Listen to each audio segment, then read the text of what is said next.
Hello and welcome to the Southbound show. Because there's no more sports, Matt. Everything is canceled. Did you not know? Because of the coronavirus. So we're not going to be talking about that this week. But our show is going to be heavy into the NFL. Because there have been a lot of moves that have happened. We're going to start right off the bat with the Steelers. They were basically $8 million over the cap.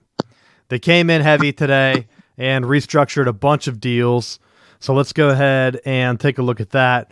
First thing they did was they franchised or put the franchise tag on Bud Dupree, which you had speculated the entire season about re-signing him.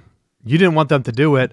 I think the franchise tag works out anyway because he's only showed basically his potential in 1 year. Now he has to do it again to earn a long-time deal. What are your thoughts on that? I kind of thought that was the route that they were going to take with him because you didn't have – I don't know who else was eligible for the franchise tag, so it makes sense that to tag him with it and see what the future holds because you could potentially, depending on how contracts shake out, obviously they don't have the room to leverage a bigger deal because – They let Hargrave leave, their nose tackle, so they've created another void, and they've cleared some money space that it could be put towards a new deal for him, given that we actually do get to camp and we're going to get to fall football.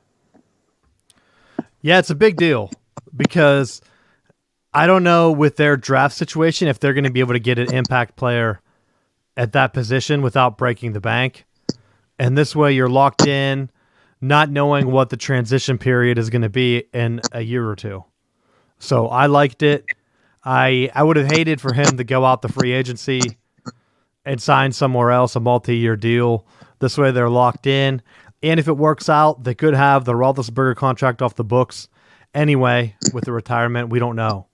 So things should open up, even though they're going to be tighter, just as tight next year probably. They're in the lower half of the league already, looking at next year's projections.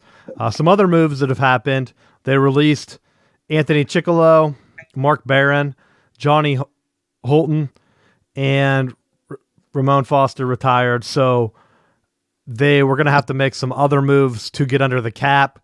We had talked about them cutting Vance McDonald, but he agreed to convert most of his salary to a signing bonus, so he restructured his deal. They also restructured the deal of Chris Boswell, which, I mean, he's come under fire on the show, but he turned his season around. I don't really mind that because having a consistent veteran kicker is good in the NFL. They also restructured Joe Hayden, and I think the last one that came in was Steven Nelson. I don't know how many other ones they did, but they did a ton of moves, with the biggest being Ben Roethlisberger. That puts them under the cap. I'm not sure how much free space they had because the numbers haven't been finalized yet. But you're coming into a year and an offseason where they don't have a lot of draft picks. They're really not going to sign, or they're not going to make a splash signing anyone. Could they make a trade or two? I don't know at this point. It seems like they're ready to just ride it out and see what happens with Ben Roethlisberger. What are your thoughts on that, Matt? That's kind of what it's been for what feels like the better part of 10 years.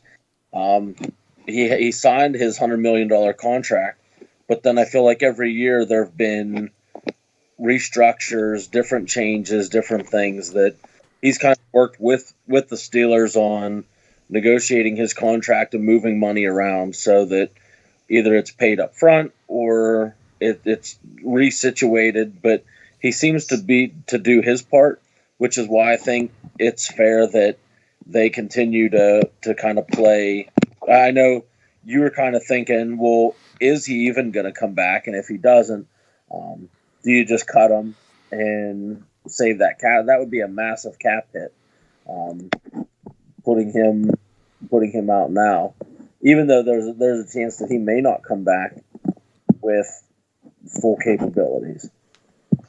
Well, I had thought that he was owed $33 million and I think it was 16% or something that they would have had to hit if they cut him.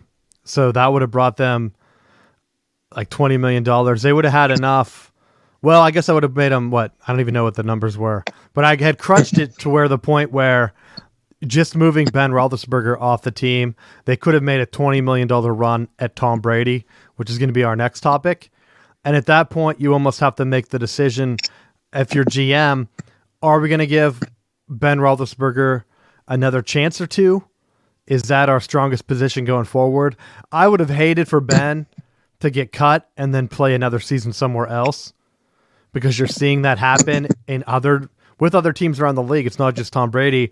Phillip Rivers signed with the Colts in a move that I don't know if that's even going to benefit him. I don't think the Colts are in a position to win now. He's flipping for one more year and a chance at a run with a team that Andrew Luck couldn't even stay healthy with. So it's going to be interesting to see. A lot of people had high opinions of Andrew Luck. If Phillip Rivers comes in and wins 13 games, doesn't get injured, and is playing out of his mind, that's going to change a lot of people's perceptions on Andrew Luck, I feel.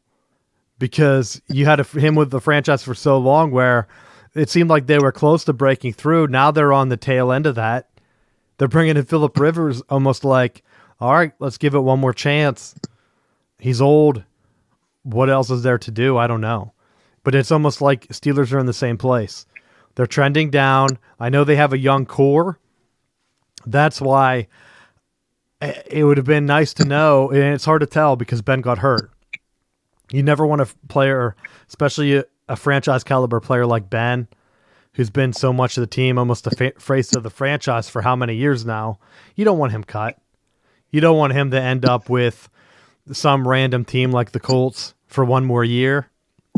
And then fans look back on it. If he has a bad year, it's almost like, why didn't the Steelers just let him retire? I know he's any star athlete. They never want to step down. They want to keep playing forever. I was surprised when Chipper Jones did it with the same team. Now you have a couple guys in the NFL leaving their teams, and it's almost going to be like a scenario where you look back and wonder, why did they do that? Why? I mean, well, we're going to do the Tom Brady thing here in a second. Do you have anything else with the Steelers? I think the last thing I saw was they were moving Ryan Shazier, which I think was supposed to free up some cap space because they were putting him on the retired list or inactive so he can stay on the payroll. And I don't know if that does anything with his rights, but I mean, everyone knew at that point he's not going to come back. Like, there's no other way I can say it. He might come back as like a player coach or something like that as a coaching staff. But at this point, you can't have him on the roster taking up a spot and valuable cap space when you know he's not going to be able to play again. I liked keeping him around. It was a good gesture by the franchise and one that hopefully other players will look at and say, that's the type of team I want to play for when I'm a free agent. Maybe that could bring in some other people where they're not thinking, okay, that's not the biggest city. It doesn't have the warmest weather, doesn't have the best nightlife, but the franchise is going to take care of me. That's what I want to see whenever they're trying to encourage free agents to sign with them. But anything else you see from the Steelers, Matt? Yeah, you missed the big one. Signed a fullback. We have T.J. Watt. We now have Derek Watt. We're only a couple draft picks away from bringing JJ. If we could have the whole Watt family playing in Pittsburgh. I didn't even know Derek was in the league, to be honest. I was just having this discussion. I thought he had already washed out. But I'm wrong. Signs with the Steelers. I was laughing. I said I was just having this conversation. And now he's making more money than TJ is. Are you serious? Oh, I guess he's on the rookie contract or whatever, huh? Yep. That's crazy. That's good. He can rub it in his brother's face. Oh, will they even use him? How many times did they have a fullback on the field last year? I don't know. It feels like forever. We've been in captivity from coronavirus. That's true. I haven't even seen. Everything is playing like old, like recaps of games. It's like, I don't want to watch this. CBS showed almost the entire Big Ten tournament the other day. Like, or I guess not the entire Big Ten tournament, but past championship games from like the last decade. Nonstop. I was like, I know Michigan won a couple of these, but why am I watching this? Strange. I feel bad for those kids. We'll get into that later in the final bell. I don't want to talk about it early. But big news coming out of New England. Tom Brady says goodbye today. It looks like he's going to sign with Tampa Bay, but we've heard early leaks like that before where it didn't come true, and it's hard doing the show a day before. So we're going to just play it like he's leaving. We kind of know where he's going to go, but just in case he doesn't go there, we're not going to talk too much on the Tampa Bay thing. We'll hit on that next week. But the impact of him leaving New England, because it looks like it didn't get done. They didn't do the trade with the 49ers that we talked about. Now Belichick is basically going to start fresh. I mean, they don't have a groomed backup like they have had in the past couple years. So now you're losing Tom Brady. And do you think they draft a quarterback, Matt? What about just completely tanking and then drafting Trevor Lawrence? I don't think that's a Bill Belichick move, though. I feel like he always makes the smart play where he's going to just try to groom his own guy. I mean, even Tom Brady was a sixth-round pick. Yeah. Trevor Lawrence might not. I mean, that would be a good play for them in terms of talent. Has he had? Well, I guess he's had Tom Brady, but other than that, has he had that much of a talented quarterback on his roster? I mean, even Garoppolo played at Eastern Illinois. He wasn't like a big-time recruit. At least I think that's where he played. But you have someone where Trevor Lawrence, where he's coming in as an absolute stud. Not only do you have to tank, but you kind of have to hope that things go your way too. Because your team is going to get a couple wins unless you're the Lions or the Browns. And then what? If you're battling those bottom feeders anyway, do you even end up with that pick?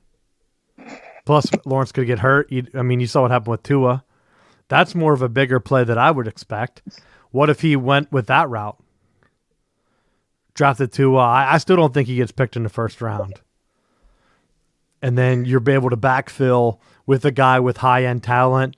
He's considered a project because of the injury, but Belichick didn't cut Tom Brady when he hurt his knee, was able to get a couple more years out of him.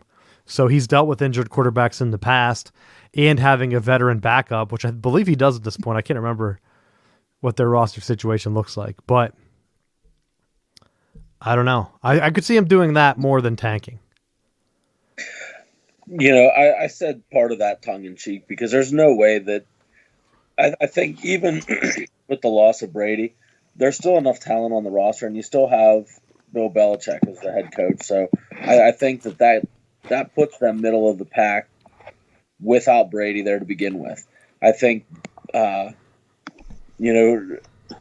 that time right now to build an offense, knowing that Brady's not going to be there, that you can work with whoever you have in-house to get a feel for what they're potentially going to be able to do offensively. I think it almost gives them time to prepare for what this next situation is going to be. They almost need a quarterback that is just a game manager. And I know there's been a couple floating around, but I wouldn't be surprised if he just made a move to get a quarterback that kind of has stuck around as a backup or something just to fill in and is able to learn the offense, get the checkdowns in, and control the ball and limit turnovers. Like there's some guys that have been floating around the league that I think he could pick up that would be unexpected, that you're like, oh, looking back, that's a great move by them. Like week 10, when they're in first place in the AFC East, you're like, oh, yeah, that made so much sense when they got him. I mean, they could even go crazy and try to get a guy like Cam Newton that's available now because the Panthers signed Bridgewater, correct? Yes. I'll have to look and see what other quarterback moves are out there. We talked about the Phillip Rivers one.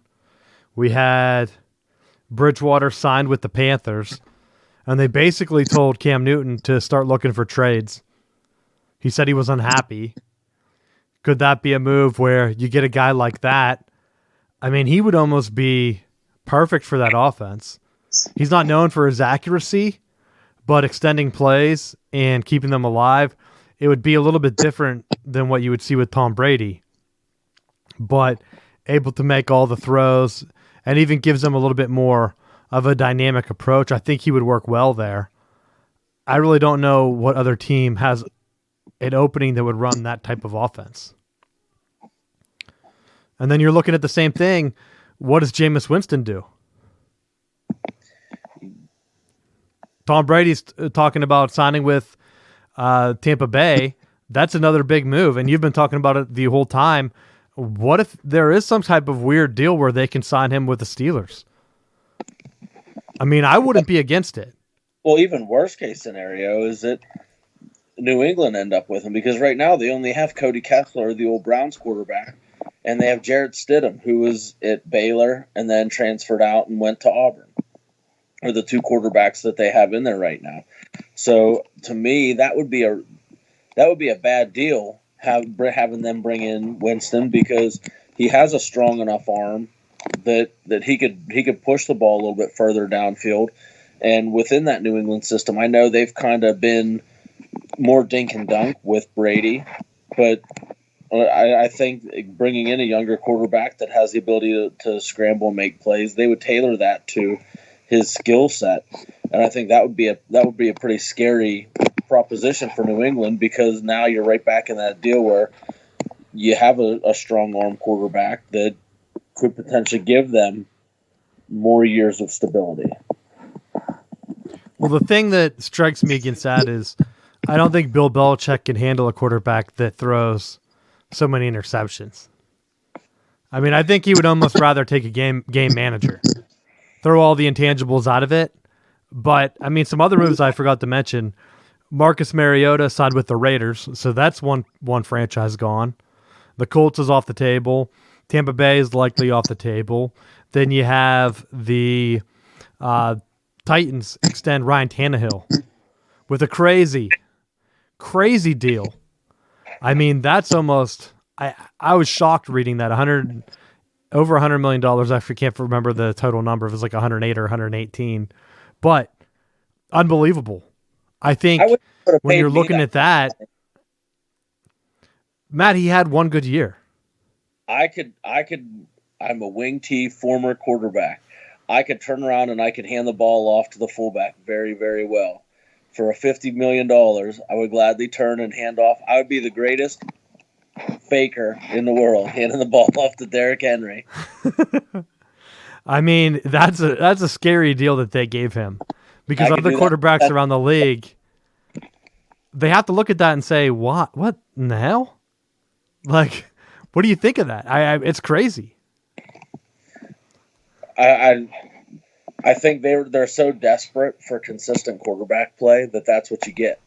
And when you've had Mariota having the injury problems that he's had over the last couple of years, that they finally had some stability with Tannehill, and it's like, do you jeopardize that? And it seems like they went the route of keeping Tannehill, but then letting Conklin go, one of their better offensive linemen. You know, I think that disrupts some of that stability and continuity that they were trying to build. Yeah, a lot of moves like that freed up a lot of quarterbacks that potentially float around. Then going back to Cam Newton, I mean, if he ends up with the Steelers or something like that, I wouldn't be shocked. The Steelers are in a position now where if they can get some extra cap room, not saying that they're going to be able to do it, a lot of other franchises aren't going to be able to pay top dollar for these veteran quarterbacks. If Roethlisberger goes down, they could have a built-in backup just from quarterbacks that are available right now, and not having to worry about having a guy that's a rookie coming in, because they don't have a high draft pick. What else are you going to do? I'm not saying that they're going to get them to sign, but you at least got to get offers out or talk to Jameis Winston and Cam Newton, I believe. Don't you agree? Yes and no. I think Cam Newton, I don't know that he's a fit in Pittsburgh. And with him playing his whole tenure under Ron Rivera and the Carolina system. I just don't know that he would fit with what they're doing in Pittsburgh. I would love the idea of Jameis in Pittsburgh, but I think that's another situation that I don't know that they address that. I think what they may end up doing in a truly Pittsburgh move is to go for Landry Jones. Knowing that the XFL season's ended, they may just try to bring him back because he's there. He's familiar with the system. They may try to just go after him and bring him back. Don't hurt me like that. They let him go for a reason. And then they can bring him back. Sometimes you think the grass is greener, but then you just go back to the same old same. Because the standard is the standard. Yeah, but Roethlisberger only has 2 years max left. So you're bringing in a guy that if you can get cheap, and I know like Cam Newton doesn't fit the system, Jameis Winston's more similar, but just getting a guy that's a veteran that has 5 or 6 years that you can have a young quarterback come in and learn under once Roethlisberger's gone. And it's almost like when they had Roethlisberger younger, they had Charlie Batch for the longest time. He was a starting quarterback with the Lions. Didn't work out. Came back. I mean, how many years was he there? I don't even know. He was there for the Barry Sanders years. Yeah. But, I mean, that's the kind of move that I could see them doing. Because it wasn't like, oh, yeah, Steelers are signing Charlie Batch. He got a few starts with them. And you just have him for the tail end of his career, a guy that's going to be working hard. The guys I mentioned are too high profile, but they can get some other backups that are floating around that might fit that bill. Yeah, so I wouldn't be surprised if it happened. There's a really big difference, though, in what you're talking about. You know, the guys like Byron Leftwich and the guys like Charlie Batch, I really liked them at quarterback because I felt like they were good in a spot relief. They were good for a 2-3 game stretch. You weren't expecting them to carry the team on their back for an extended amount of time. With what we're bringing in or what we're discussing right now, this is a situation that if Ben doesn't come back, you're bringing someone in to potentially be your starter out the gate. Because based off of what we've seen, I don't know that Rudolph or Hodges is consistently going to get it done. Maybe there's going to be growth. Maybe they spend this time in quarantine really digging deeper into the playbook and coming out on the other side more improved at understanding the offense and kind of being out from underneath Ben. But the thing is, if they go the veteran route, unless you're willing to spend the money for someone like Cam or Jameis, I don't know that talent market is there to bring someone in that you feel comfortable handing the keys to and going, all right, there you go, make it work. And it really depends on other franchises throwing money at them.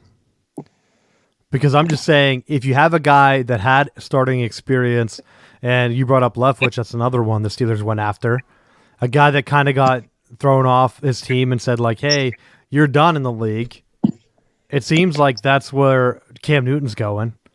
I wouldn't be shocked if he ended up with Washington with Ron Rivera. Or, I mean, where else does he go? Is he going to end up being an RG3 where he's a backup to some young guy? Does like Arizona give him a shot? Just to see, hey, you're going to be backup. You're going to try to teach our young quarterback. Hell, even the Browns. Why not? Try to get some consistency. I mean, that's a guy that's a winner. The Browns haven't had a quarterback like that, I mean, since back in the day. Realistically, I don't even know. That's the kind of move that we've talked about it so much that the Browns added Austin Hooper from Atlanta, so they have another quality tight end. They have a lot of pieces. If they could ever figure out the coaching end of it, how to get all of them to play together. We've been saying for the last, or at least I've been saying for the last couple of years, they're a scary team because they're built with long-term success potential, but there's so many individualized players that they just can't seem to consistently win. And I don't even know. Let me see if I can find their cap space deal. But I'm saying, what happens if they try to make a move for Cam Newton? Because that might put them over the edge. Not someone that's going to last forever. If you give him like a 2 or 3 year deal, and then you have Baker Mayfield or whatever quarterback you decide on taking over after that, because I mean, they threw him in the fire. He didn't do horrible, but he made a ton of mistakes that I think if you get a guy that has a little bit more experience to kind of lead your young roster and kind of set the tone, saying like, look, I know what it takes to win, I think that's going to be a big push for them, and that's what they need to go over the top. I mean, I was surprised that, I mean, as much as we talk about like Tom Brady, I'm surprised they didn't try to make a run at him, and I know things are probably tight for them. Let's see if I can bring it up. So right now, I'm seeing that they have, what, $60 million in cap space right now? A lot of their guys are young. Why not go after? I mean, why wouldn't you even go after Tom Brady? People were predicting them to win the Super Bowl last year. Maybe they did. Maybe he didn't sign there for whatever reason. But that would have been the one where I'm like, hold up. Tampa Bay is giving him $30 million? Nah, son. We're giving him 35, 40, whatever it takes. If you have that much cap space, who else are you bringing in? You need a winner to turn your franchise around. Even if it doesn't work out and he gets you 10 wins, like that's a valuable experience from the best quarterback of all time that Baker Mayfield's going to have. I don't even think it would hurt him. It might hurt his confidence. But Matt, come on. He has to play in a warm weather place. He's old. Arizona already has Kyler Murray, so he wasn't going to go there. The Raiders picked Mariota up, so that wasn't a fit. The two logical destinations were Tampa, where he's more than likely going to end up, or San Diego. And all San Diego did was cause Phillip Rivers just to have like 1,000 kids. So he probably doesn't want any more kids. So he went to Tampa. And there's a lot of good pieces there, too.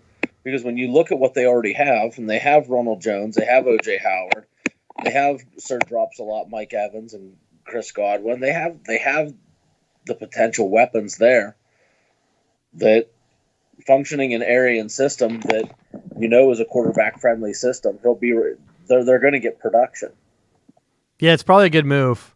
I tried to think some negatives, and the only thing I could think of is your defense probably isn't as high as what you would like if you're trying to go for like a 1-year deal and try to win it yourself without having the arm strength to take over games. I mean, like when Peyton Manning jumped in, he jumped to the Broncos in the perfect system for him. He was able to take over and say, look, if I can't do it, the defense is going to take it over. And they still got killed in that one Super Bowl with them. Luckily, they had the other one to get that, and they beat Cam Newton for that one. So why not? So that's what you're looking at right now. And is it a good fit? I don't know. I would hate for Tom Brady to go to Tampa Bay and win 7 games and miss the playoffs next year. I think it would be weird. It would be an awkward end to the legacy. If he signs a 1-year deal like Phillip Rivers where another team's going to take a shot at him, great. But, like, I don't even know. If I was looking at the two teams and I would say the Browns and Tampa Bay, like, you're right, the system's there. Bruce Arians have the quarterback-friendly stuff. But to go to be a complete legend, going to the Browns and winning a championship would have put him on another complete level. Like, people would have been like, that guy won with the Browns. Or hell, even like the Lions. I know he would never go there. But looking at a franchise where if you want to prove you're the GOAT, Tampa Bay just seems like a weird pick. They don't have a lot of fans. It's almost like you're just going there and hoping that it works out. It's not like they're a power franchise where everyone remembers them. Well, people will still remember that they were a laughingstock in the 70s.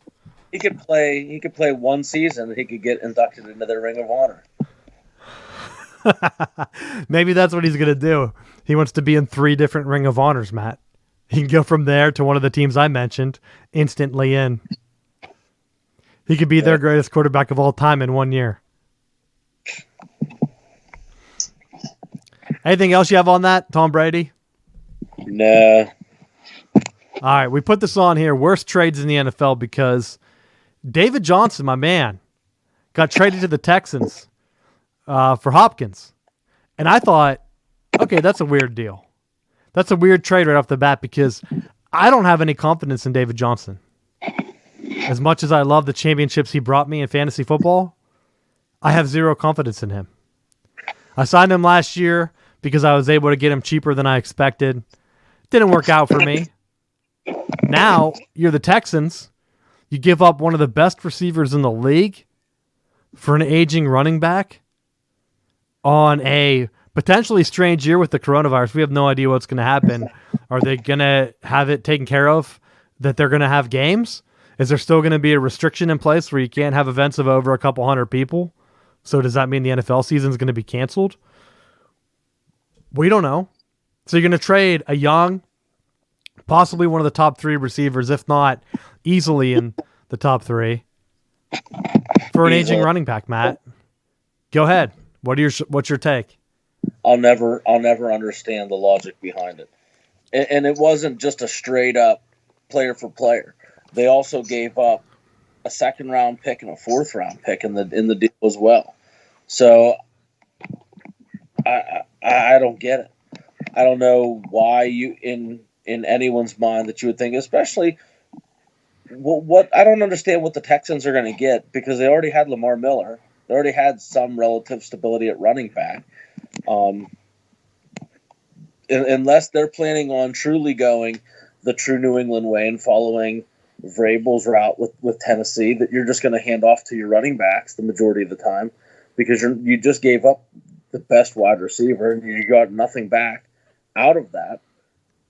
Unless, in a bizarre twist, they try to go after one of the rookie wide receivers in the draft if they're so high on them that they thought, well, we want to make sure that we have acquired these extra picks in the process, but it doesn't make sense. So you pick up an aging running back, you're robbing Peter to pay Paul, and it's bizarre. It makes no sense. And jokingly, I saw people posting screenshots that they would try to pull that same trade off in Madden, and Madden rejected it because they realized it was a bad trade. So all around, the only way it doesn't, that it ends up coming back being egg on my face is if he goes back to his old form in Arizona and he's running over everyone, where you've seen that happen. But the NFL is such a passing league that there's not a value for running backs. You're not seeing any running backs get mega deals, busting Le'Veon Bell's comments about the running back position being a higher priority. It's not there. And it's almost like he's not even a power running back. It's almost like they're going to shift their offensive philosophy to fit him in. So I wonder if Bill O'Brien got him as a way to say, all right, let's modify our offense and try to get some help for Deshaun Watson back here, where he's able to do some spread type deal like David Johnson was good at, catching the ball out of the backfield, getting a ton of points. Like in PPR leagues, I think that's where he was at his strongest, scoring touchdowns and doing things like that. The only thing that scares me is when they made their deal for, what was it, Drake last year with the Dolphins, he stepped in and did the same production. So maybe it was just having Larry Fitzgerald in the slot, opening things up for that running back. I don't know. But now we're really going to find out, Matt. And it's a crazy deal. That's a scary unit Arizona's putting together. Yeah, they're really bailing out Cliff Kingsbury. Because I had joked like that was the worst coaching hire that I can remember. Why take a losing coach in college and throw him into the NFL and give him the keys? But now you're able to give him a roster that's almost like, hey, you can't lose at this point. If he has another, what they have last year, a couple wins, if he's under 500 this year, I'd be shocked. I think he at least gets 8 wins. I don't know if he gets in the playoffs with that division, but I mean, he's right there now. Yep. Speaking of that division, what's the other one? The Colts traded a first-round pick to the 49ers for all-pro defensive tackle DeForest Buckner. That is going to be crazy because I don't know why the 49ers tried to do that. Was it like they couldn't afford him? Yeah, because he's the second highest defensive tackle behind Aaron Donald. So, I mean, at that point, they did the sign and trade. They paid him a massive contract, but I thought he had another year or so left. I could be wrong on that. I don't know if it was like a deal where they had to get rid of him this year.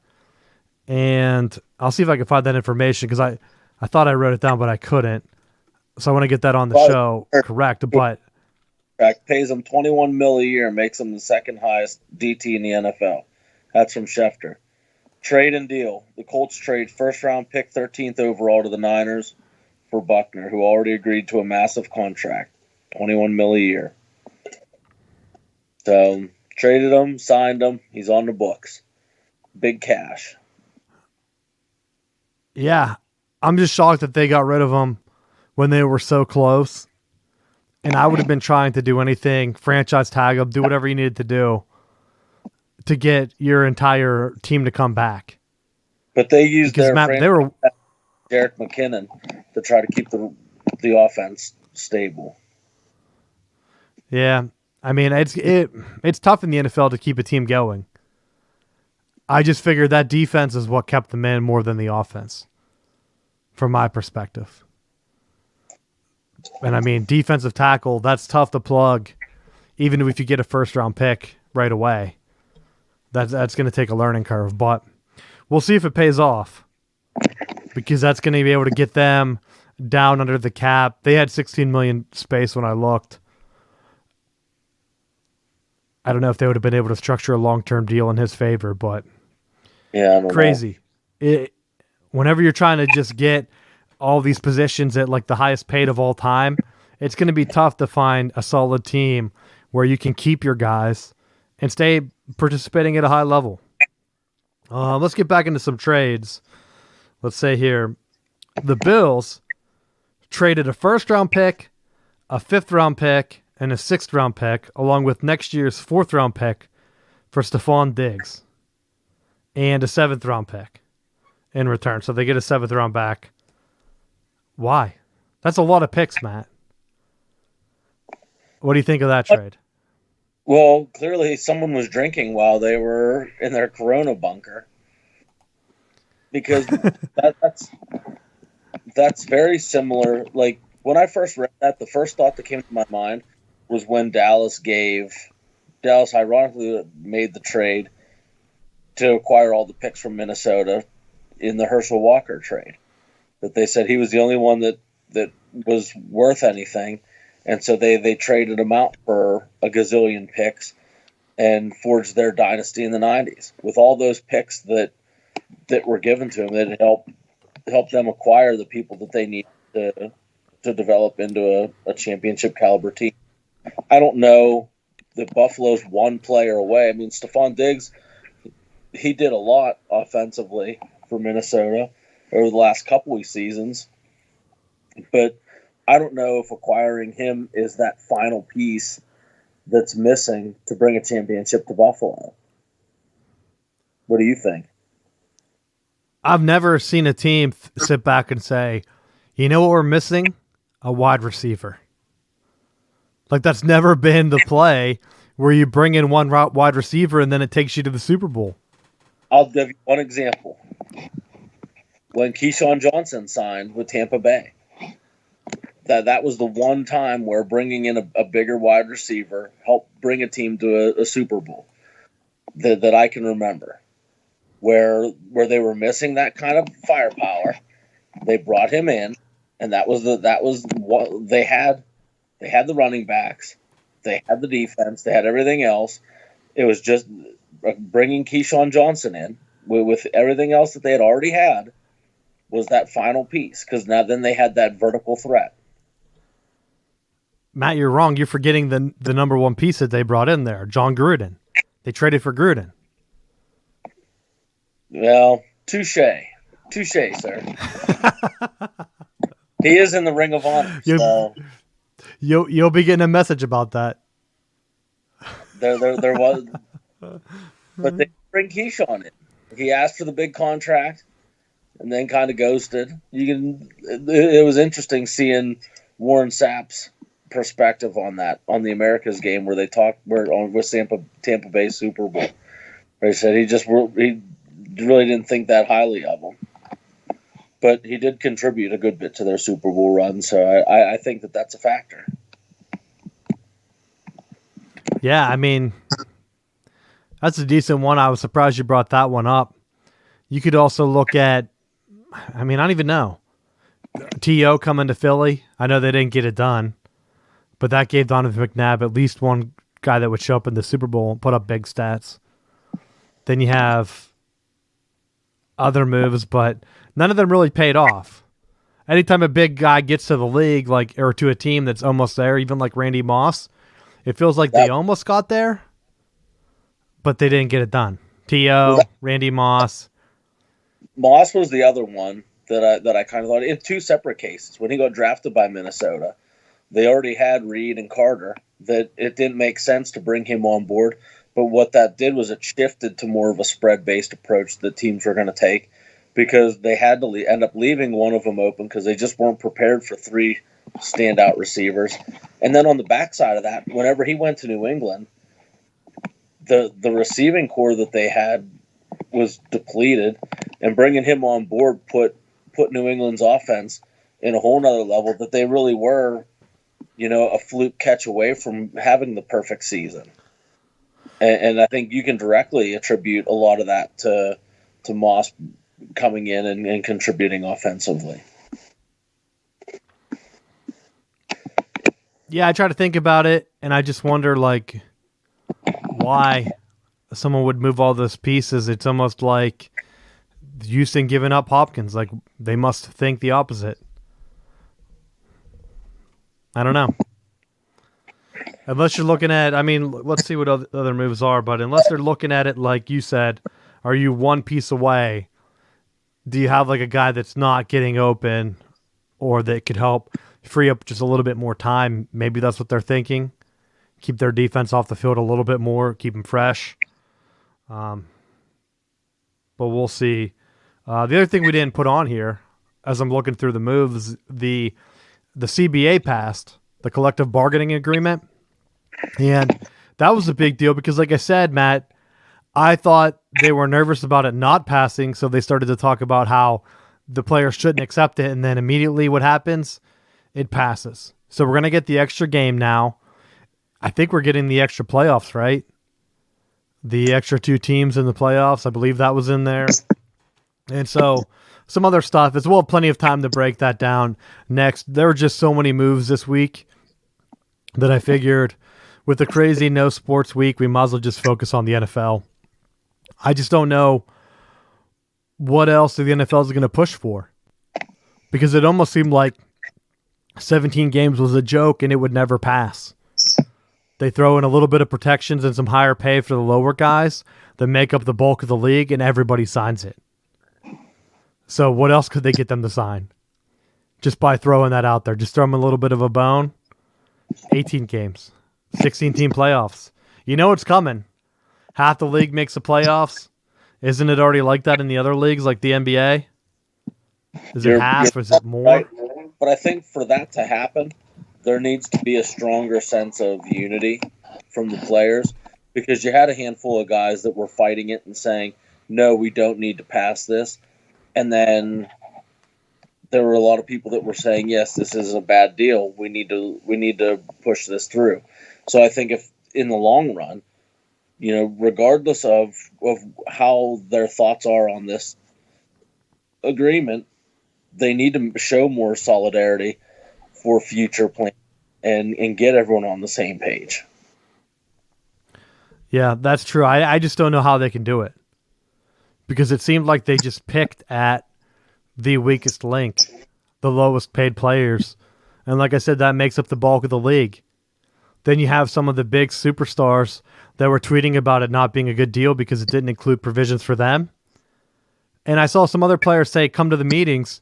And a couple of those other players were like, well, I'm working out in LA or I'm doing this or that. It's like, okay, just go on social media and complain because you have the most followers, so people are going to see it. But you're not actually doing anything anyway. Yep. So why should I feel bad for you? That was my exact thought on it. If a bunch of other players were coming together and saying like, okay, this and this is what we need to try to be a face of the league instead of letting these other guys, a lot of them that you never really hear of, put it together, I mean, that's up to them. So get it done.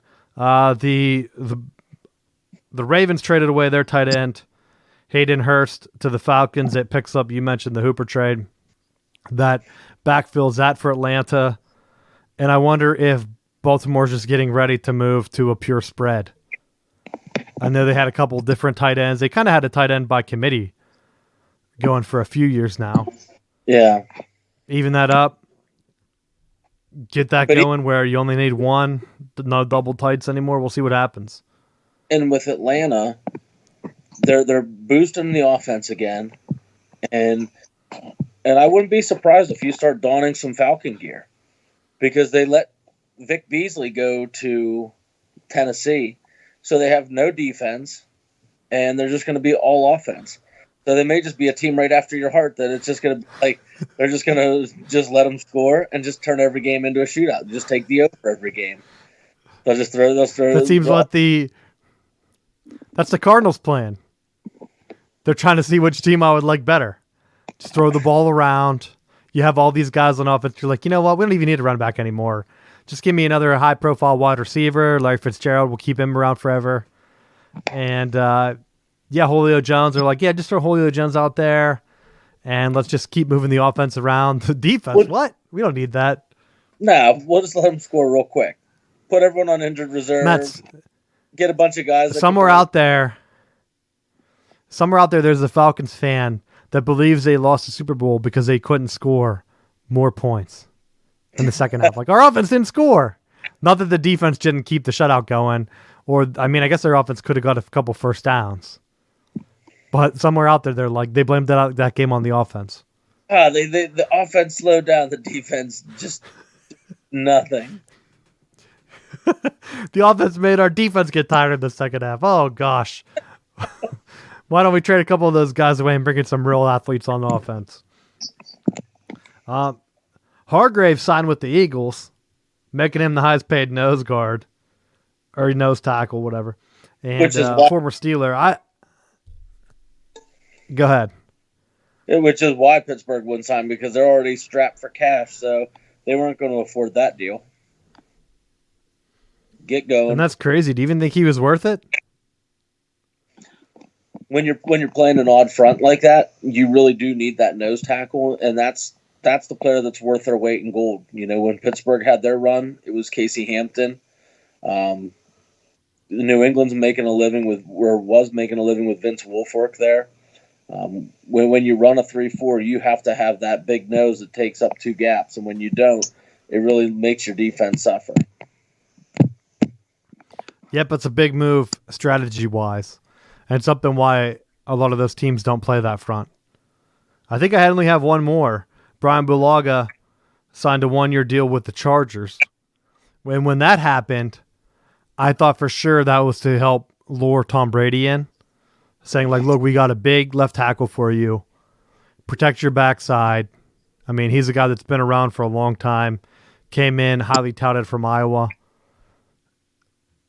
Big key to Aaron Rodgers keeping him healthy a lot of the time. So, crazy. Now they have a position, but they just don't have any quarterbacks. Anything else we missed from the NFL? I'm trying to look and see if I had anything else on the board. But I think that's it. For me, anyway. Jaguars traded Calais Campbell to the Ravens for a 5th-round pick. So the Jags just completely just trying to just give everyone away. They're just a firestorm. And it's so weird because they looked like they would be in the better position than the Steelers a couple years ago when they eliminated us from the playoffs. It's like, what are they doing? Yep. No, it's like, nope, we're fine. We're just going to give it all away. Take what you want. Anything else you want to hit on? No.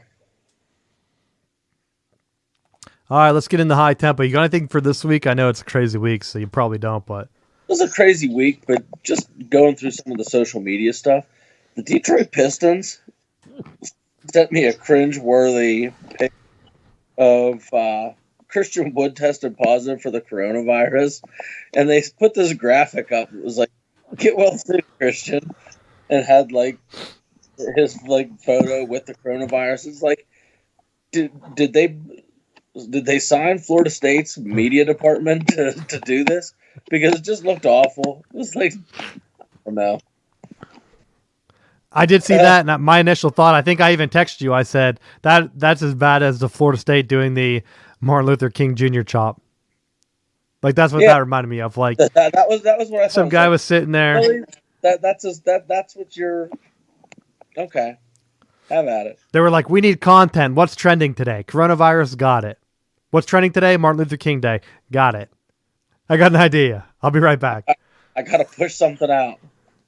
So, I mean, high tempo for me. I was going to talk about the XFL. I know people are probably getting tired of it. I thought they were going to play, but it turned out that a couple Seattle Dragons players tested positive. And so I wonder if they kind of knew that, or at least had suspicions that, hey, a couple of our players are sick. They're going to go get tested, and it might be better for them not to play. Because I thought from the perspective of it just being fans, it's just poor timing that they had a franchise in one of the cities that got hit the hardest. Because at first it looked like they were going to play no matter what. And I think even the National Women's Soccer League, I hope I said it right, in the right order, but they were the last professional sports league in America, I think, to cancel. So I was surprised to see them. I mean, it would have been, I don't even know if you can consider it a greedy move, but I thought it would be crazy if the only live sport that would be on is like women's soccer. That was still open to fans, trying to get people to come in that would watch anything. I don't know if, well, I guess it would have been an interesting development, or I guess an experiment from the television side of things, if it would have made better sense to put on women's soccer from a professional sports league in America that doesn't get a lot of fans, or just to show reruns of the NCAA tournament. So, spinning off the high tempo, the last thing I had on here, claiming national championships, because there was a lot of talk out of Kansas where they said, hey, we ended up the season ranked number 1 in the AP, and you saw it in women's basketball with South Carolina. They said, hey, it's the last time we've been ranked number 1, almost just putting it out there that they're going to claim a national championship. And I saw that the NCAA had honest discussions about making the tournament a 16-team tournament, which I would have hated, because there's so many teams out there that wouldn't have got a chance to, A, earn an auto bid because of their conference championship tournament being canceled, and B, how do you let out other conference teams that thought that they were in and just saying like, yeah, but you're from a mid-major, we're not going to put you in, because we have to have the champs from all the conferences. What do you do in the Big Ten when you had 3 teams that practically tied? Do you just put Wisconsin in? They had the tiebreaker.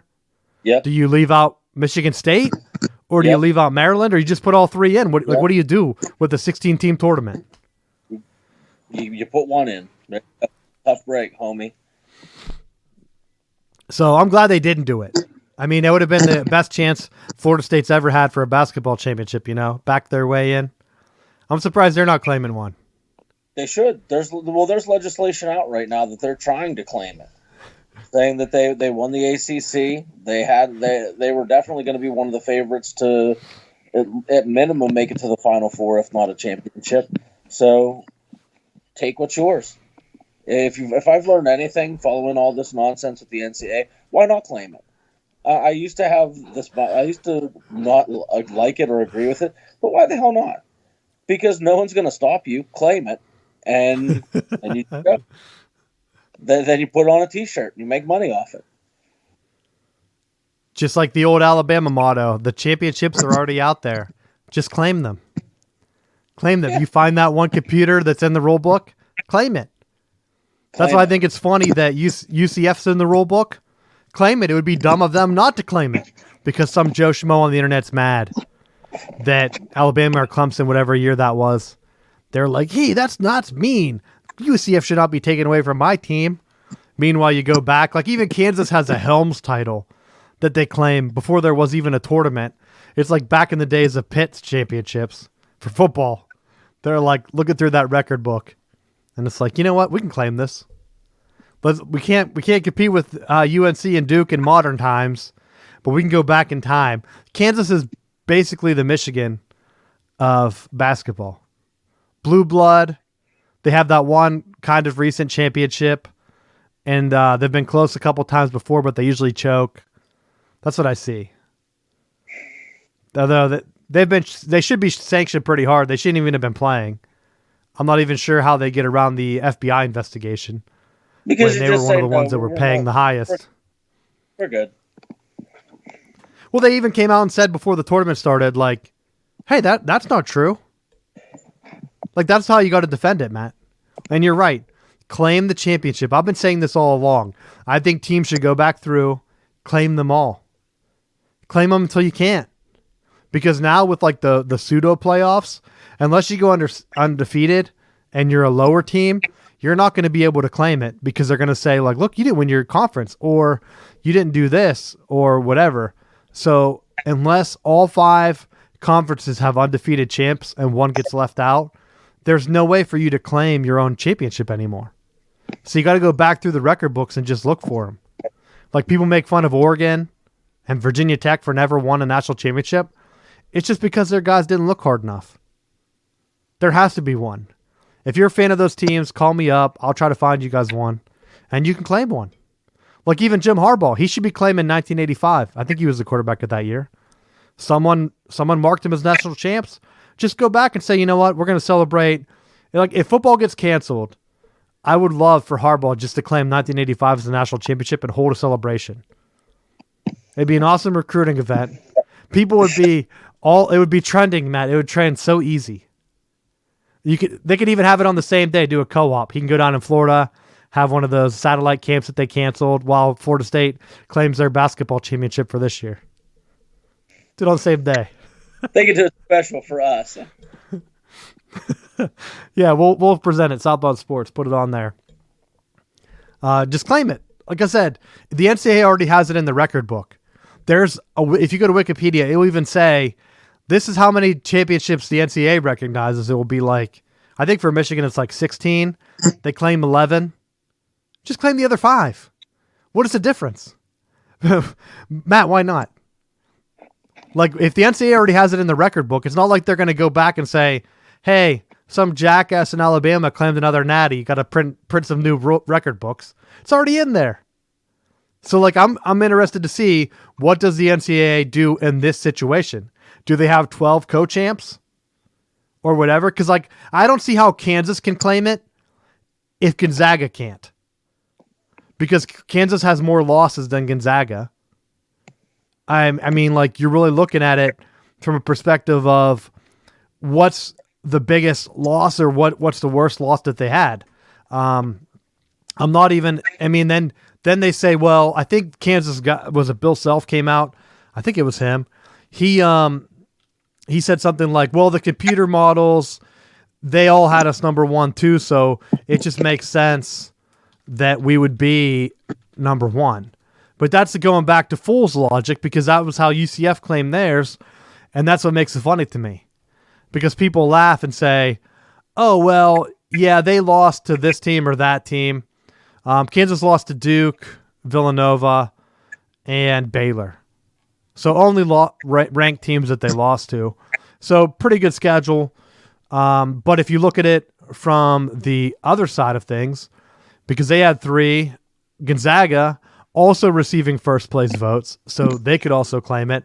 Gonzaga lost to Michigan and BYU. I don't know. The Michigan end ranked. Well, we never know because they didn't have the tournament games. So potentially two ranked teams, or if not, two teams that were really close to being ranked. I know they didn't play in a power conference, but why not claim it? I mean, I think at the minimum, you got to split the championship and give Zags their first if you're going to go by that logic. So, I don't know. We'll see what happens. Florida State was right there too.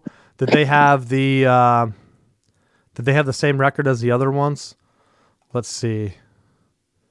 ESPN makes it tough to look at these. But to be honest, ESPN has the better sports thing. Florida State had 5 losses. Baylor had 4. Hell, even Dayton. Dayton only had 2 losses. Let's see. They lost to Kansas, though, so that kind of hurts them. And they lost to Colorado by 2. Could you imagine if Dayton had been ranked 3rd and had beat Kansas? Like, that would be... Heads would have exploded at that point. So, I mean, I think... Were they on the road for that game, though? Or was it neutral site? I bet it was neutral site. Yeah. So, I don't know. It's a weird year. I don't know what happens. I feel bad. I think the NCAA, we haven't talked about this, but they had said that anyone in spring sports, they get another year right now. I don't know about winter sports. And I feel bad for the guys that are seniors battling back in basketball, close to going for a championship, and their year just ends. They might not get eligibility left. Like, that's how your career ends. So, yep. It's tough. You got anything for the final bell, Matt?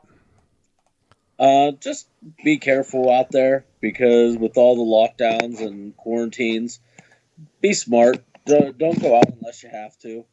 And hopefully that you stocked up on all the toilet paper that you needed, so that happy pooping. Or you just listened to me and went out and got a bidet, and you don't have to worry about that at all. But I did see someone posted that, was it Meijer or Walmart in Michigan, had a ton of Michigan State napkins, which also double as toilet paper. So if you're looking for those, definitely keep your eyes open in the party aisle. If your store's completely out, they will have something like that in your store. So that's it. Hopefully we'll have some better news next week in terms of sports coming back. But if not, we'll be following the NFL. Looks like their offseason is going to be going on. Will Tom actually sign with Tampa Bay? And when he does, we'll see who has the best chance at a championship. We'll be bringing that to you next week. So thanks for listening. Tell your friends to subscribe. At least you'll have something to listen to as you wait for sports to come back. And we will see you next week.